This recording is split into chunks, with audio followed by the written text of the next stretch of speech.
네, 안녕하십니까. 화학원 이성재입니다.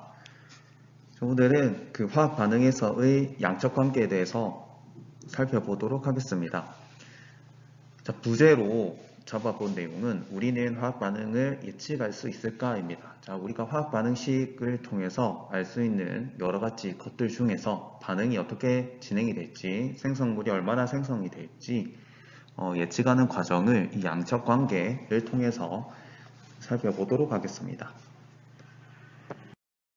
자, 오늘의 학습 목표입니다. 화학 반응에서의 양적 관계에 대해서 한번 이해해 보도록 합시다. 자, 오늘은 화학 반응에서 질량 관계, 그리고 부피의 관계, 그리고 질량과 부피 사이의 관계에 대해서 같이 한번 살펴보도록 하겠습니다. 먼저 화학 반응에서의 질량 관계입니다. 자, 우리가 오늘 해야 될 내용은 화학 양론이라고 하는 것입니다. 자, 화학 양론은 화합물을 이루는 원소들의 구성비를 수량적 관계로 다루는 이론입니다. 화학 반응식에서 주어지는 질량, 부피 등을 활용해서 우리가 생성물이 어떻게 진행이 될 것인지, 얼마나 생성이 될 것인지에 대한 그런 관계를 다루는 학문이라고 할 수 있습니다. 굉장히 쓰임새가 많은 학문이기 때문에 우리가 열심히 배워서 그런 화학 내용에 적용시킬 수 있었으면 좋겠습니다.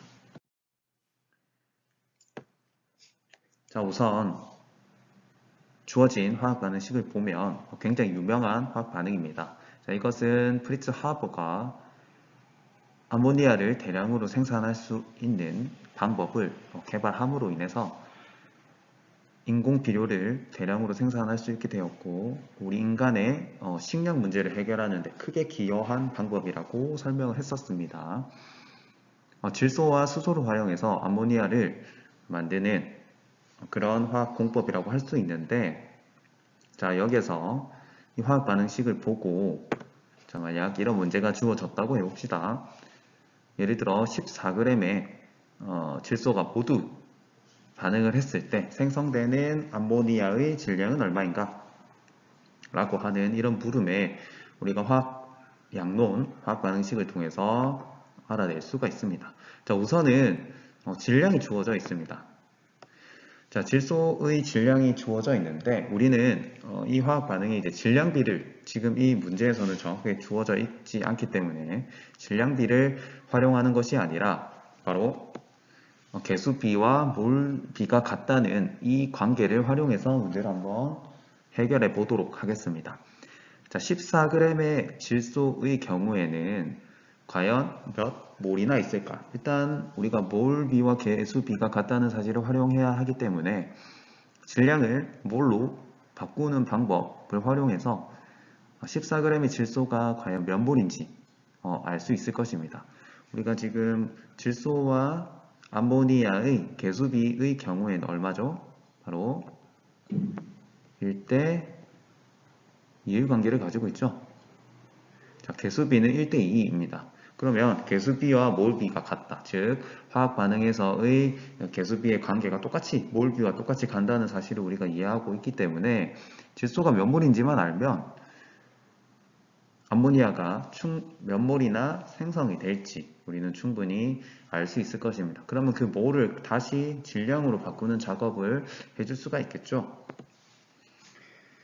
자, 14g의 질소의 경우에는 자, 질소의 분자량이 28입니다. 그래서 우리가 그램 퍼 몰을 붙여주면 1몰의 질량이라는 것을 알 수가 있죠. 그래서 질소의 1몰의 질량을 14g으로 나눠주면 2분의 1몰, 즉 0.5몰의 질소가 현재 반응을 하고 있다는 것을 알 수가 있습니다. 자, 질소와 아모니아의 개수비가 1대 2이므로 우리가 비례식을 세워 볼 수 있겠죠. 자, 1대 2는 자, 0.5몰 대 X몰. 그러면 X몰이 뭐냐? 암모니아가 생성되는 총 몰을 말하는 것입니다.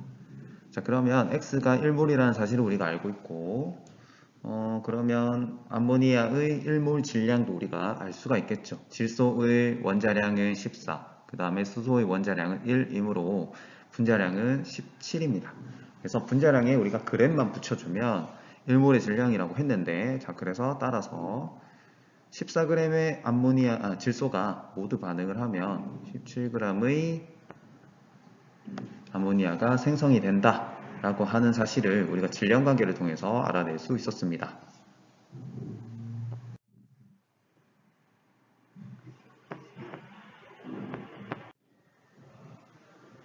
자, 화학 반응에서 부피 관계에 대해서 살펴보겠습니다. 자, 부피 관계는 질량 관계와 같이 화학 반응식이 우선 주어질 것입니다. 자, 부피는 기체의 부피에 대해서 우리가 생각해 볼 수가 있겠죠. 액체나 고체에는 해당되지 않습니다. 화학 반응에서 부피의 관계를 우리가 살펴볼 수가 있는데, 자, 프로페인이 연소하는 반응입니다. 탄소와 수소로 이루어져 있는 탄화수소 물질들은 연소하면 이산화탄소와 그 다음에 물이 생성된다고 했죠. 자, 그래서 프로페인도 마찬가지 이산화탄소와 물이 생성되는 것을 볼 수가 있습니다. 자, 그렇다면 우리는 이러한 화석연료들, 탄화수소 물질들 같은 경우에는 대부분 화석연료에서 우리가 많이 활용을 하게 되는데, 우리가 연료로 활용하는 이 탄소를 태워서 에너지원으로 활용하는 과정에서 발생하는 이산화탄소의 양을 우리가 측정을 해볼 수 있습니다.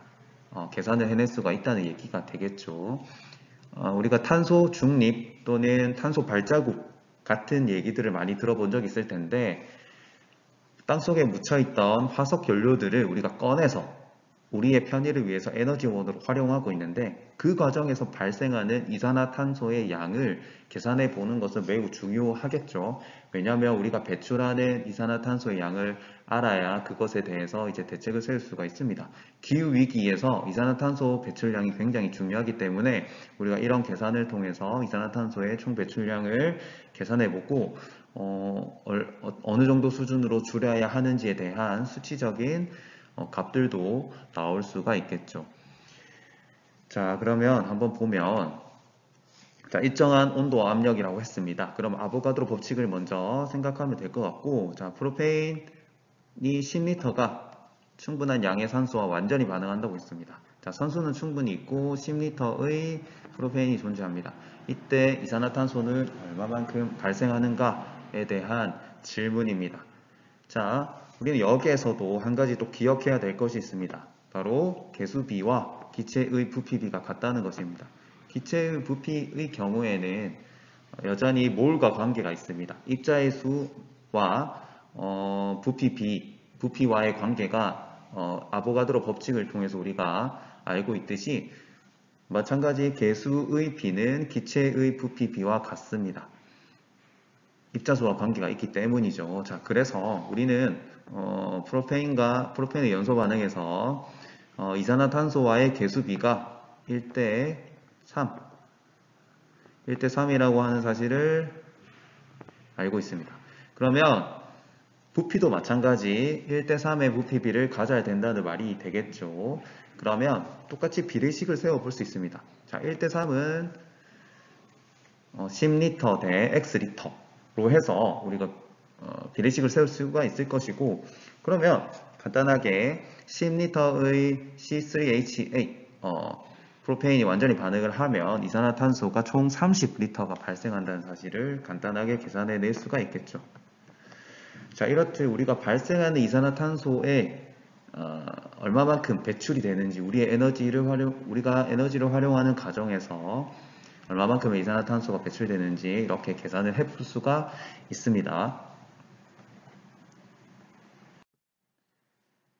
자, 이번에는 질량과 부피 관계를 보겠습니다. 앞에 했던 내용들을 잘 섞은 거라고 할 수 있겠죠.